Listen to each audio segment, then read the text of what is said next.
Basic knowledge එක අරගෙන මගෙන් නෙවෙයි තවත් ගුරුවරයෙක් ගාවට ගිහලා නැත්නම් YouTube හරි මොන යම් හෝ දෙයකින් අධ්‍යයන කටයුතු කරගෙන ඉස්සරහට යන්න.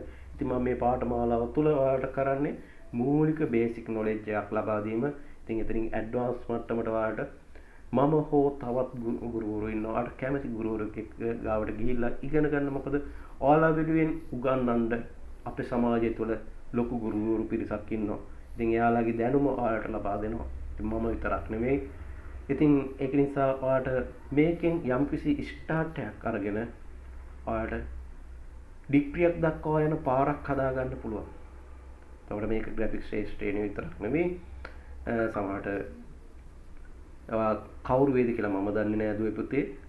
ඕනම ශ්‍රේෂ්ඨයකට මේක ඉතාමත් වැදගත් වෙන බව අපිට පේනවා. එතකොට ඒක නිසා ව්‍යාපාරයක් පටන් ගත්තොත් තමන්ගේ වැඩ කටයුතු ටික කරගන්න, තමන්ගේ ලීෆ්ලෙට් එක ඩිසයින් කරගන්න, තමන්ගේ වැඩ කටයුතු ටික තමන්ගේ රිපෝට් ටික ඩිසයින් කරගන්න මේ වගේ අවශ්‍යතාවයන් වලට අවශ්‍ය මේ ෆොටෝ ඉමේජ් එඩිටින් ඇතුළු ඒ ග්‍රැෆික් කටයුතු ටික මේ ෆොටෝෂොප් භාවිතයෙන් කරන්න පුළුවන්. ඉතින් බලමු අපි ඉස්සරහට මොනවද කරන්න පුළුවන් කියලා.